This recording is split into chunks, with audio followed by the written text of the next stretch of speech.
네, 봉독하겠습니다. 영생은 곧 유일하신 참 하나님과 그가 보내신 자 예수 그리스도를 아는 것이니이다. 아버지께서 내게 하라고 주신 일을 내가 이루어 아버지를 이 세상에서 영화롭게 하였사오니.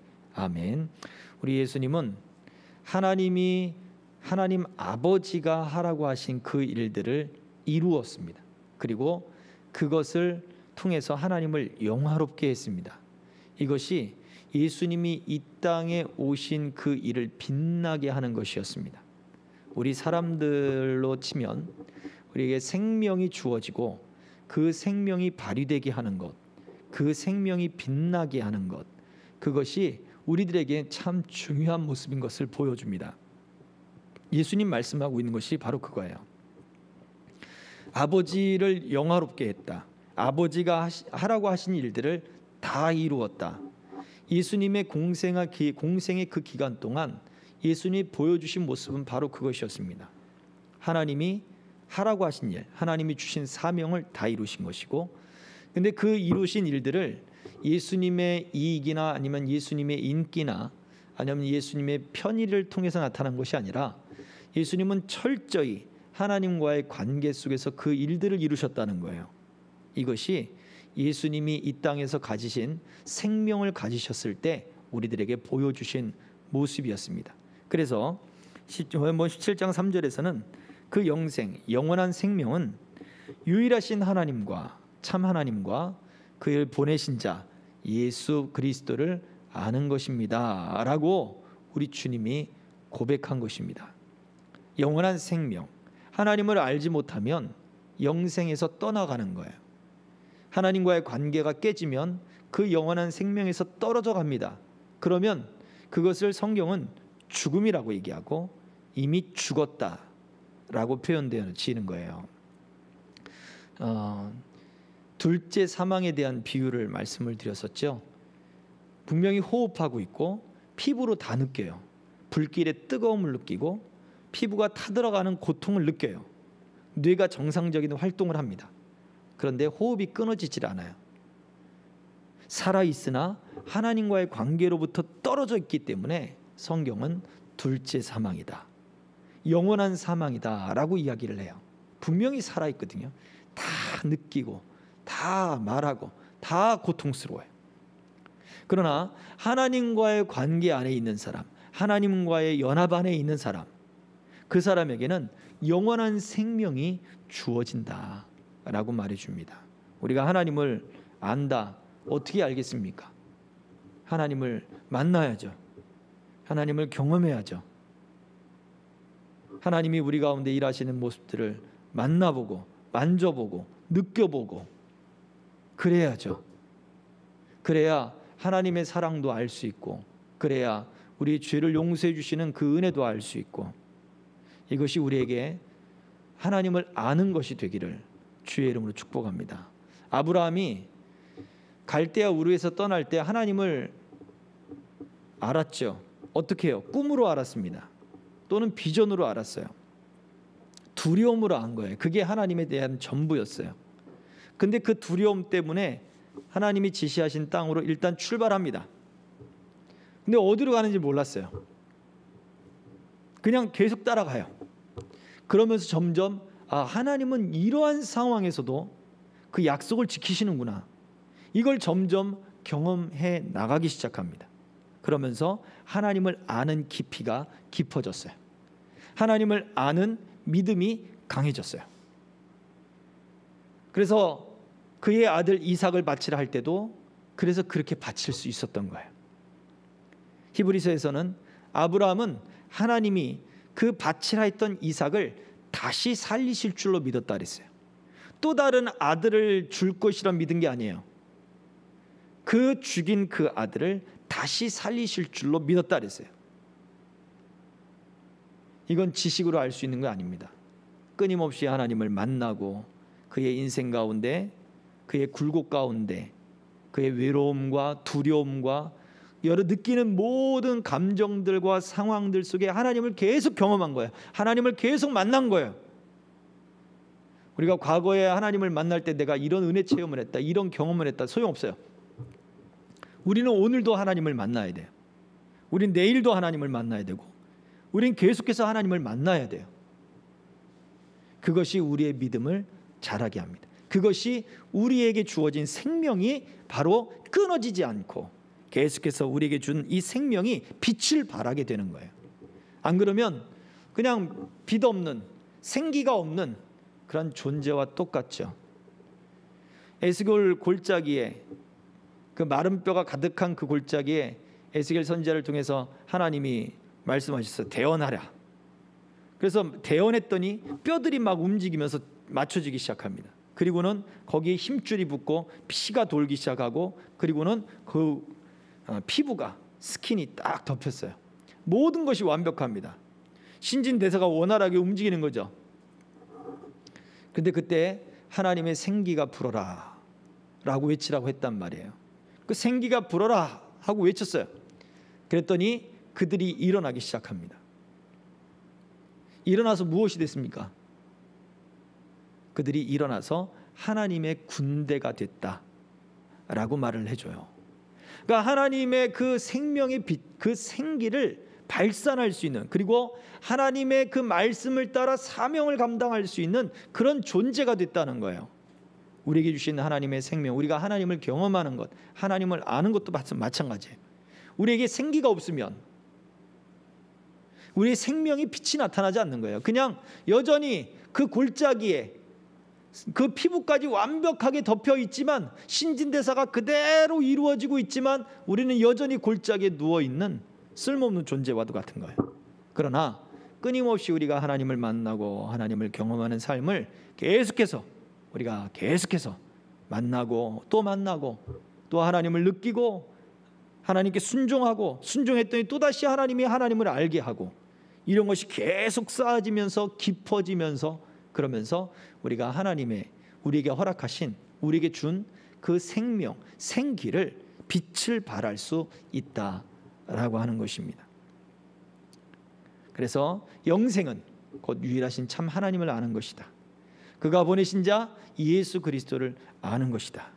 지식이 아니라 날마다 경험되어지는, 그래서 우리에게 생명의 빛이 발하고 하나님의 생기가 저와 여러분들이 세상 가운데 막 펼쳐나갈 수 있기를 주의 이름으로 축복합니다.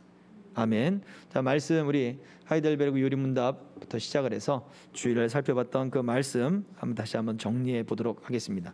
자, 105번째입니다. 제6계명에서 하나님께서 원하시는 것은 무엇입니까? 자, 답을 읽어봐요. 시작. 내가 이웃의 명예를 훼손하거나 그들을 미워하거나 해치거나 죽이지 않기를 원하십니다. 나는 생각이나 말이나 몸짓으로 무엇보다도 행동으로 그리해서는 안 되고, 다른 사람을 시켜서 해도 안 되며, 오히려 모든 복수심을 버려야 합니다. 더 나아가 자기 자신을 해쳐서도 안 되고 부주의하게 위험에 빠뜨려서도 안 됩니다. 그러므로 살인을 막기 위해서 국가는 또한 칼을 가지고 있습니다. 자, 살인에 대한 이야기를 하는데 결코 사람의 목숨을 해치지 말라라고 간단하게 끝나지 않는다는 거예요. 생각, 말, 몸짓, 행동, 이런 것들을 통해서 사람들에게 복수심을 버려야 되고 하는 그러한 부분들을 이야기를 하고 있습니다.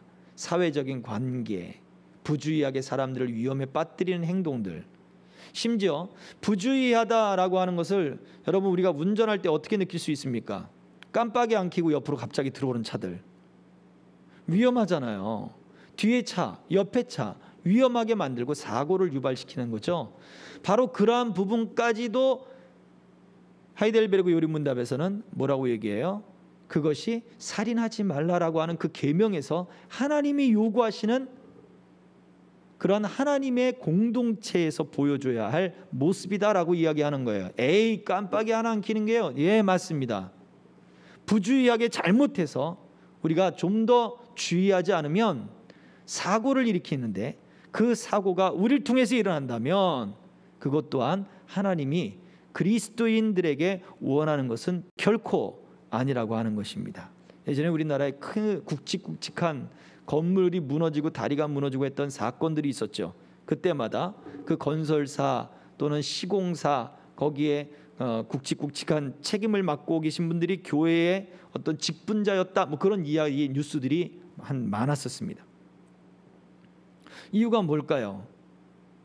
물론 그분들이 현장에서 잘못한 것은 아닐 것입니다. 그러나 부주의하게 감독에 대한 책임, 그 다음에 어떤 그 자재라든가 그런 부분들을 정상적으로 사용하는 것을 감독하지 못했던 그러한 부주의함으로 인해서 엄청난 인명이 피해가 발생을 했다라고 하는 거예요. 이러한 것이 뉴스에 나는 것은 하나님이 원하시지 않는다라고 하는 거예요. 그러니 우리 살인하지 말라라고 하는 이 제6계명, 이 말씀이 얼마나 포괄적으로 우리의 삶 속에 이것이 말씀하고 있는지를 우리는 정말 주의 깊게 생각해야 합니다. 자, 다음이요.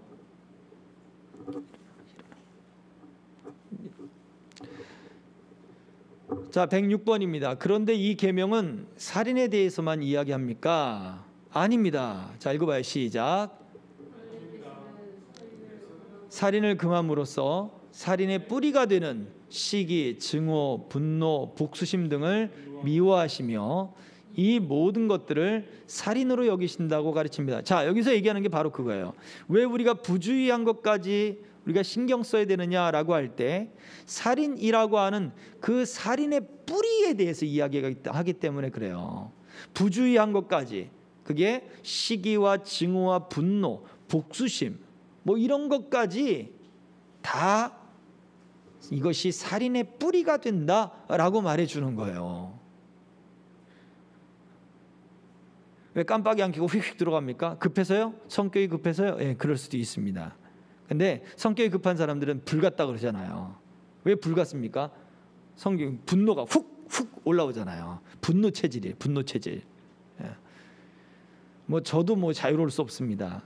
이건 우리의 성품, 우리의 가지고 있는 본질적인 인간적인 성품들이, 이것이 성령의 지배당하지 못한다면 우리의 감정들이, 성령에 통제되지 않는 감정들이 뚫고 나온단 말이에요.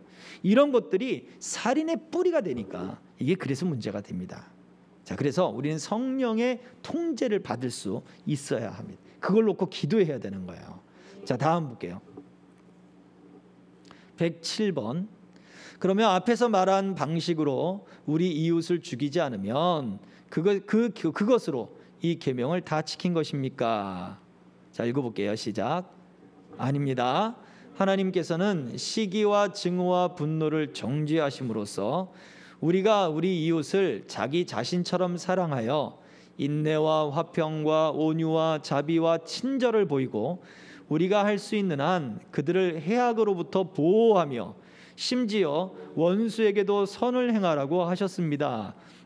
네, 시기하지 않고 증오하지 않고 분노하지 않고 복수하지 않으면 6계명을 다 지킨 겁니까? 그 질문인 거예요. 아니라는 거죠. 우리는 오히려 더 나아가서 보다 적극적으로 내 이웃을 내 몸처럼 사랑해야 되고, 또 심지어 친절을 보여서 우리가 할 수 있는 한 그들을 보호해야 된다는 거예요. 할 수 있는 한. 그것이 인내요, 그것이 화평이요, 그것이 온유요, 그것이 자비라는 것입니다. 그래서 왜 교회가 구제해야 됩니까? 교회는 구호단체가 아닙니다. 그러나 우리는 우리 이웃을 보호해야 할 의무가 있기 때문에 그래요.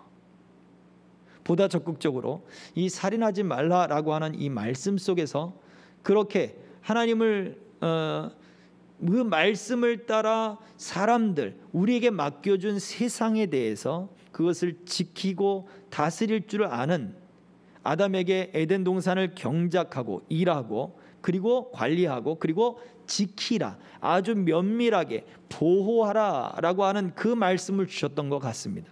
그래서 우리 그리스도인들은 모든 해악으로부터 하나님의 형상으로 지음받은 동일한 사람들을 우리가 보호해야 할 부분들이 있습니다. 자, 다음 보겠습니다. 자, 첫 번째 우리가 주일 설교 말씀을 생각하며 살펴봅니다. 살인의 의미를 성경적으로 잘 이해하기 위해 먼저 알아야 할 것이 무엇입니까? 이 살인하지 말라라고 할 때, 그렇다면 이 말씀을 잘 이해하려면 뭐를 알아야 된다 그랬습니까? 시작. 생명이 무엇인지를 잘 알아야 생명을 끊는다거나 해하는 살인의 의미를 잘 이해할 수 있습니다. 예, 우리가 역으로 생각해 봐야 돼요. 그냥 살인한다, 단순히 목숨을 끊는다, 뭐 그렇게 생각할 수 있잖아요. 근데 그러면 반대로 목숨이 뭐냐, 생명이 뭐냐라는 것을 우리는 더 생각해 보아야 한다고 했습니다. 자, 다음이요. 생명에 대해 성경이 기본적으로 가르치는 것은 무엇인가요? 창세기 2장 7절은 이야기했습니다. 읽어봅니다. 시작. 하나님께서 사람을 흙으로 지으시고 코에 생기를 불어넣으시니 사람이 살아 움직이는 존재가 되었다는 것입니다. 네, 생명체가 되었다. 하나님이 생기를 불어넣어서 생명체가 되었다. 그런데 아까도 제가 에스겔 골짜기에 그 마른 뼈들 환상을 말씀드렸잖아요. 생기가 불어서 그냥 살아있는 생명체로서 끝나는 것이 아니라 그들에겐 사명이 주어졌습니다. 어떤 사명이요? 하나님의 군대가 되었어요. 하나님이 원하는 일을 이루고자 하는 사명을 부여받은 존재가 된 거예요. 그리고 그 사명을 따라서 일어났어요. 내가 군대로, 내가 하나님 앞에 내가 그 사명을 이루는 용사가 되겠습니다 하고 그렇게 일어난 거예요. 자, 생명체라고 하는 것은 바로 그렇습니다. 살아 움직이는 존재가 되었다. 이 의미를 다음에서 조금 더 살펴볼게요. 다음 질문 볼게요. 자, 살아 움직이는 것이 호흡하는 것, 숨 쉬는 것, 그것과 생명 활동, 생명이 같이 있어지는 것, 생명이 발휘가 되는 것, 생기가 발휘가 되는 것, 하나님이 원하는 사명을 이루는 것, 그것과의 차이는 무엇입니까? 숨 쉬는 것과 바로 생명 활동이 이루어지는 것의 차이점. 에덴 동산에서 보여준 아담의 모습을 통해서 한번 살펴보도록 하겠습니다. 자, 아담은 첫 번째 무엇을 했죠? 하나님과의 언약적 관계가 되었습니다. 뭘 통해서요? 하나님이 그 코에 생기를 불어 2장 7절에 생기를 불어넣으시고 그 다음에 쭉 넘어가면 중간쯤 지나가서 하나님이 아담을 에덴 동산에 세우시고 다시 또 쭉 지나가면 하나님이 에덴을 잘 경작하고 지키도록 하고 그 다음에 또 쭉 지나가면 선악을 알게 하는 동산 나무의 열매를 먹지 말아라. 먹으면 반드시 죽는다 라고 하는 언약을 맺게 됩니다. 자, 그런데 우리가 알다시피 그 선악을 알게 하는 나무의 열매를 따먹자마자 죽었나요? 아니에요.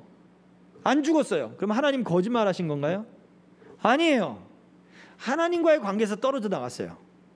에덴 동산에서 쫓겨났어요. 그리고는 생명이 유한한 존재가 되어버렸어요. 그 중심에는 뭐가 있다? 에덴 동산을 잘 경작하고 지키고 그리고 선악을 알게 하는 나무의 열매의 사건이 있고 난 다음에 하나님이 돕는 배필을 줘야 되겠다라고 하는 말씀이 곧장 이어집니다. 그 중심에는 하나님과의 관계가 있는 거예요. 그래서 오늘 우리가 이 수요 우리 성경 공부를 시작하면서 우리 하나님을 만나야 된다. 우리가 날마다 하나님을 경험해야 된다. 그 경험이 깊어져야 된다라고 말씀을 드린 게 바로 그것입니다. 하나님과 언약적 관계가 됐다는 얘기는 바로 하나님을 날마다 하나님과 연합되고 하나님을 만나는 삶이 이루어져야 된다는 거예요. 에덴 동산에 있을 때 아담은 그렇게 선악을 알게 하는 나무를 바라보면서 하나님과의 관계를 되새겼어요. 날마다 하나님과의 약속을 되새겼다고요. 그런데 그것이 깨어져 버린 거죠. 아담의 첫 번째 생명 활동은 하나님과 관계를 되새기는 거였어요. 자, 그리고 나서 바로 그 선악을 알게 하는 나무의 열매의 사건, 바로 그 다음에 무엇을 말씀해 주냐면 돕는 배필이 있어야 되겠다. 바로 두 번째 읽어봅니다. 시작. 아내와 연합의 관계를 형성하도록 하셨습니다. 네, 하나님이 그래서 돕는 배필을 하나님이 주셨어요. 근데 그냥 주셨나요? 아니, 그냥 안 주셨어요. 돕는 배필이 있어야 되겠다. 사람이 독초하는 것이 좋지 않다. 왜? 하나님과의 약속을 혼자 지킬 수 없다. 하나님은 그렇게 판단하신 거예요. 그래서 돕는 배필을 지어주겠다 그랬는데, 돕는 배필을 지어주겠다 그러면 바로 그 다음에 아담을 잠들게 해야 되잖아요. 안 그러셨어요. 무엇을 하셨습니까? 동물들을 앞으로, 아담 앞으로 데리고 가면서 아담 보고 이름을 지으라 그랬어요. 아담이 이름을 짓다가 보니까, 이름을 지어주다 보니까 뭐를 발견해요? 자기에게는 짝이 없는 걸 발견한 거예요. 성경에는 나오지 않지만 바로 그 한 구절에 자기에게는 짝이 없다라고 성경은 밝히고 있어요. 그러면 동물들이 지나갔는데 자기에겐 짝이 없는 걸 발견했다는 얘기는 무엇입니까? 동물들을 하나님이 어떻게 했다는 얘기예요? 짝으로 지나가게 한 거예요. 아담이 가만 보니 비슷하게 생겼는데 뭐가 달라요. 쟤는 짝이 있네. 비슷한데 뭔가 다른데 서로 야 좋겠다. 혼자가 아니니까 좋겠다. 이 마음이 아담에게 생기게 만든 거예요. 그리고 나서 하나님이 아담을 재우고 하와를 만들어서 아담에게 데리고 가십니다. 그때야 비로소 이야 내 살 중에 살이고 내 뼈 중에 뼈입니다라고 그런 거예요. 자, 무엇을? 나도 연합의 관계를 가졌으면 좋겠다. 나도 내가 하나님과 친밀한 관계, 하나님을 만나는 관계를 내가 계속 맺고 싶다. 그 마음을 하나님이 갖게 하는 거예요. 누구를 통해서? 짝을 통해서, 사람들과의 관계를 통해. 아내와 연합이라는 것은 가장 작은 사회의 단위예요. 공동체의 단위예요. 여러분 또래 집단, 믿음의 집단, 구역 식구들, 같은 기도하는 기도의 동역자들, 그러한 모임들과 그러한 연합이 우리로 하여금 우리의 생명이 살아나게 하는 거예요. 혼자 지내는 게 좋지 않습니다. 나는 하나님을 믿어 그런데 교회도 안 나가. 나는 하나님을 믿어 그런데 사람들과도 연합이 안 해. 나는 하나님을 믿어 그런데도 사람과 대화가 안 돼요. 결코 그것이 생명이 발휘된다라고 볼 수가 없다는 얘기예요. 아담을 통해서 보여준 아담의 생명 활동에서는. 자, 세 번째 읽어봅니다. 그 결과 시작.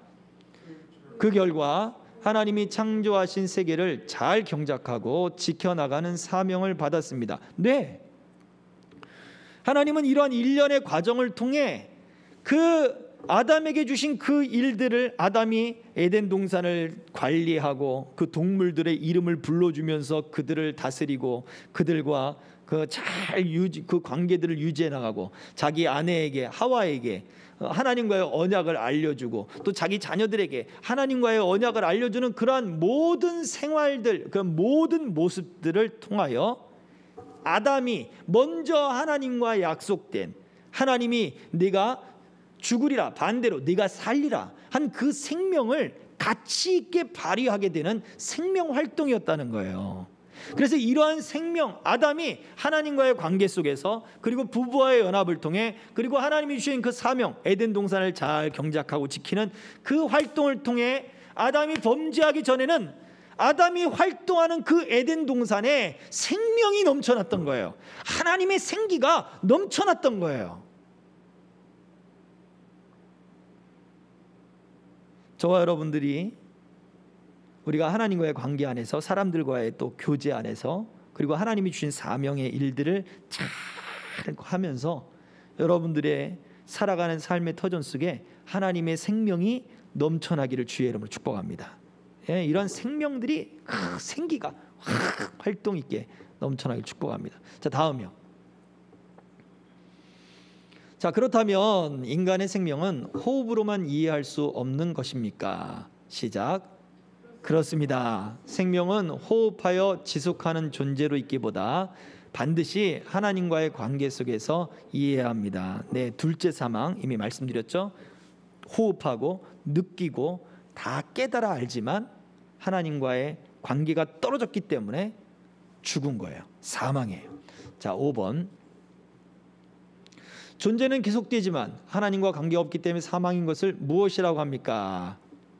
그 이유가 뭘까요? 자, 이미 말씀드렸습니다. 읽어봐요. 시작. 존재는 계속되지만 하나님과의 관계가 없기 때문에 사망인 것입니다. 예, 그래서 우리의 모든 삶의 활동의 가장 중심은 뭐예요? 하나님과의 관계예요. 하나님과 관계는 뭐예요? 하나님을 만나는 거예요. 하나님 느끼는 거예요. 하나님 안에 거하는 거예요. 난 잘 모르겠다. 그럼 말씀에 순종해 보세요.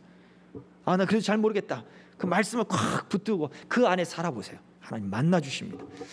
성령님이 하나님 만나게 하십니다. 자, 다음이요. 자, 에덴 동산에서의 아담을 통해 보여주는 생명은 어떻게 발휘됐습니까? 자, 이미 다뤘지만 그래도 한번 읽어봅니다. 시작. 하나님과의 바른 관계 안에서, 두 번째, 다른 여러 사람들과 관계를 맺고 살아가며, 세 번째, 하나님이 주신 사명을 수행해 나가는 데에 있습니다. 뭐가요? 하나님이 주신 생명이 발휘되는 게, 여러분의 생명도 이렇게 발휘되기를 축복합니다. 자, 일곱 번째. 자, 예수님께서는 영생을 가리켜서 하나님을 아는 것이라고 하셨습니다. 아는 것은 어떤 의미를 가지고 있나요? 자, 같이 읽어봅니다. 시작. 안다라는 말은 경험으로 안다는 것을 의미합니다. 다시 말해서 다른 사람과 인격적이며 친숙한 관계를 맺는 것을 의미합니다. 따라서 하나님을 아는 것이 영생이라는 말은 하나님과 깊은 관계에 들어가서 그분과 교제를 하는 것이 생명이라는 뜻입니다. 네, 우리가 하나님과 교제하지 않으면, 우리가 하나님 만나지 않으면 이것이 우리의 생명이 되질 못해요. 우리의 생명은 날마다 하나님과 만나는 거예요. 하나님 만나기를 소망합니다. 그 소망하는 마음으로 기도하세요. 성령님이 하나님을 만나게 해주셔요. 성령님이 하나님을 깨닫게 해주시고, 성령님이 우리를 하나님께로 인도하셔요. 아멘. 자, 다음입니다. 자, 이상에서와 같은 의미에서 살인을 오늘날에 적용시켜 보십시오. 자, 어떻게 적용할까요? 읽어봅니다. 시작. 주께서 우리를 두신 관계들을 무시하고 의도적으로 모든 관계들을 끊으려고 하는 것과 또한 사회적 관계를 해치는 것 또한 살인에 해당되며, 결과적으로 목숨을 끊는 행위도 관계를 끊는 것의 최종적인 형태의 살인입니다. 예, 왜 자살이 살인이냐? 예, 왜 자살이 죄냐, 살인이냐라고 할 때 바로 이런 의미가 있습니다. 우리가 하나님의 계명, 살인하지 말라라고 하는 그 말씀이 사람들과의 관계 속에 우리는 오늘날 적용이 되어진단 말이에요. 사람들과의 관계를 끊기 위해서, 또는 그 사람들에게 복수하기 위해서 자기의 목숨을 끊는 그런 선택을 하는 사람들이 있습니다. 그렇죠? 어려움의 관계들을 끊고, 이게 사회적 관계가 아닐 수도 있어요. 어려움의 관계를 끊는 사람들도 있어요. 근데 그러한 관계를 끊는 것이 오늘날에는 살인하지 말라라고 하는 하나님의 말씀이 포괄적으로 적용될 때 바로 그 말씀 안에 포함이 된다라고 하는 거예요. 그래서 우리는 이 말씀 속에 또 한번 생각해 볼 것은, 우리가 내 자신이 의도적으로 관계를 끊는 것도 있지만 또 어떤 것도 있을까요? 사람들을 어떻게 해요? 사회적으로 매장시키는 거예요. 따돌림을 시킨다고 하고, 놀리기도 하고, 집단 따돌림. 교회에서도 마찬가지예요. 학교에서도 마찬가지요. 그 꼬마아이들이 남자애들, 여자애들 서로 놀리고 막 집단 따돌림을 시키고 배려하는 것도 없어요. 그 모든 것이 그렇게 아이들이 성장했을 때 결과적으로 서로 살인하는 사람들이 양성이 될 수밖에 없는 거예요. 그래서 우리는 먼저 우리가 하나님과의 관계에서 우리가 회복하고, 우리에게 맡겨준 자녀들, 그 다음에 학생들, 사회 모든 사람들에게 친절과 사랑과 그리고 배려하고 그들을 지키고 보호하는 것이 무엇인가를 잘 생각해 보세요. 사회적인 배려 굉장히 중요합니다. 특히 교회 안에서는 굉장히 중요한 것이, 심지어 구약 당시에서도 그 속죄제를 드리는 사람과 그냥 번제를 드리는 사람이, 물론 제사는 구별이 되어 있어요. 그렇죠? 그런데 번제를 드리는 사람과 속죄제를 드리는 사람이 제사장 앞에 왔을 때 사람들이 볼 때는 같은 곳에서 제사를 드렸어요. 같은 형태로 동물을 잡았고요. 이유가 뭘까요? 하나님이 속죄제를 드리는 사람들이 티가 나지 않도록 예배 가운데 배려해 주신 거예요. 배려. 또 어떤 배려가 있을까요? 비둘기. 가난한 사람이 드리는 비둘기가 있는데 그 비둘기는 둘로 쪼개지 말라 그랬어요. 비둘기 조그마하잖아요. 새잖아요. 그거를 잡아서 찢는다고 생각해 보세요. 너덜너덜해지는 거예요. 지저분해지는 거예요. 그러면 제물을 드리는 사람이 어때요? 내가 드리는 저 비둘기는 너무 조그매가지고 저렇게 지저분하게 너덜너덜하게 제물을 드리나? 라고 생각할 수도 있잖아요. 하나님이 그것을 방지해 주는 거예요. 하나님이 예배 드리는 사람, 돈 없고 가난한 사람들에게까지 배려해 주시는 거예요. 그래서 위화감이 느끼지 않고 좌절감이 느끼지 않고 드리면서도 그가 기뻐할 수 있도록 편안할 수 있도록 배려해 주는 거예요. 근데 오늘날 우리 교회들은 배려하지 않는 부분들이 얼마나 많은데요. 식당에서 봉사자들 소리 지르는 거, 빨리빨리 그릇 하고 빨리빨리 먹고 빨리빨리 나가요. 뭐 이런 것도 요즘에는 식사를 안 하니까요. 그런 일들도 많이 없어졌지만 정말 우리는 그런 부분들이 많습니다. 또 배려하는 거 한 가지 또 예를 들어볼까요? 우리가 악수를 하잖아요, 사람들하고. 물론 요즘에 코로나 때문에 악수 잘 안 해요. 근데 이제 인사를 할 때 이게 버릇이에요, 버릇. 그냥 사람들이 한꺼번에 쫙 몰려올 때 빨리 사람들과 악수를 해야 되니까 어떻게 합니까? 반갑습니다. 안녕하세요. 하고 이렇게 악수를 해야 되는데, 반갑습니다. 안녕하세요. 안녕하세요. 안녕하세요. 진짜 이래요. 왜냐하면 반갑다고 하고 손을 잡는 순간에 눈을 돌려요. 다른 사람을 또 봐야 되거든. 그리고 그 사람 손을 잡는 순간 또 다시 눈을 돌려요. 안 그런 것 같죠? 보세요. 여러분 나중에 교회 이제 가셔서 성도님들이 막 인사할 때 대부분의 사람들이 다 그래요. 손을 잡자마자 눈을 돌려서 다른 사람을 봐요. 근데 그게 손을 잡고 인사하는 사람에게는요, 눈을 마주치는 사람에게는 굉장히 그게 예의 없어 보이거든요. 나를 무시하나?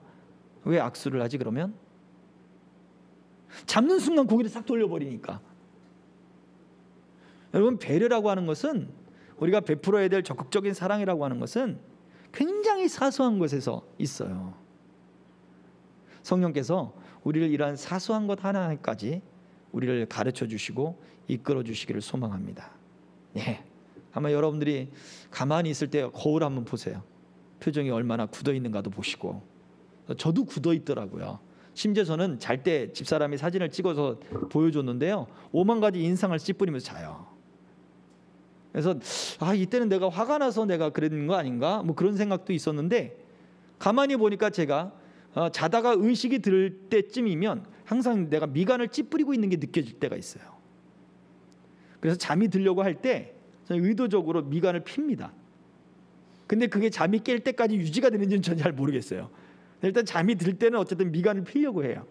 의식이 되면. 제가 참 어떤 우리 전도사님, 신학교 다닐 때 전도사님 있었는데, 그분하고 같이 옆자리에서 이제 수련회 때 자게 됐는데, 그분은 웃으면서 자는 거예요. 지금도 그 기억이 나요. 웃으면서 자요. 꿈을 꾸면서 좋은 게 아니에요. 그냥 표정이 웃으면서 자요. 전도사님은 어떻게 웃으면서 자요? 물어봤었거든요. 근데 우리가 그런 게 필요한 거예요. 근데 저는 이렇게 인상을 찌푸리고 자는 것 같아요. 그래서 미간을 피려고 굉장히 애를 씁니다. 우리가 가만히 무표정할 때, 우리가 모든 일 딱 멈추고 그냥 잠깐 이러고 있을 때, 특히 제가 들었던 많은 이야기들은 화가 났느냐는 이야기를 청년 때 정말 많이 들었어요. 잘생긴 사람이 화내는 것처럼 앉아 있는 거예요.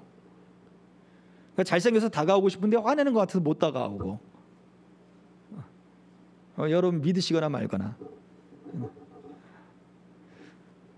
우리가 정말 사소한 부분에서 우리는 살인이라고 하는 부분, 우리의 생명이 더 발휘돼야 된다. 이 말씀을 생각해서 오늘날 우리가 주어진 관계들, 하나님이 또 우리에게 주신 그 일들을 해나가는 과정 중에 가장 중요한 것은 끊임없이 하나님을 만나는 거예요.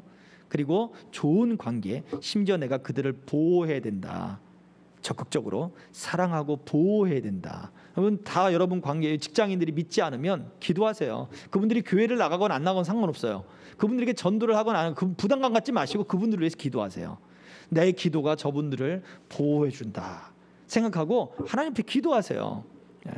그것이 우리에게는 우리의 생명을 더 드러내는 것이다 라는 것을 기억하셔야 합니다.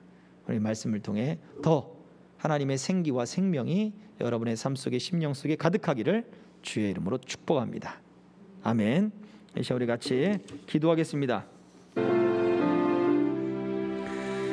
우리를 생명체가 되게 하셨습니다. 살아있는 존재가 되게 하셨습니다. 숨만 쉬고 누워있는 존재가 아니라 하나님의 군대로 하나님의 사명을 이루는 사람들로 그리스도의 증인으로 그리스도의 일꾼으로 우리가 서게 하여 주옵소서. 우리에게 준 관계들, 가정들, 자녀들, 하나님 부모 형제 또 아래 모든 사회적 관계들 속에 하나님 우리가 배려하게 하시고 저들을 지키게 하시고 보호하게 하시고 사랑하게 하시고 친절을 베풀게 하여 주옵소서. 하나님을 만나지 않고서는 이것을 할 수가 없습니다.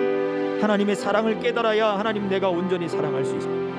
하나님의 그 따뜻한 손길을 내가 경험해야 하나님 사람들을 향해 제한 없고 그리고 대가 없는 그런 따뜻한 손길을 펼칠 수가 있습니다. 하나님 만나 주옵소서. 날마다 하나님을 발견하게 하옵소서.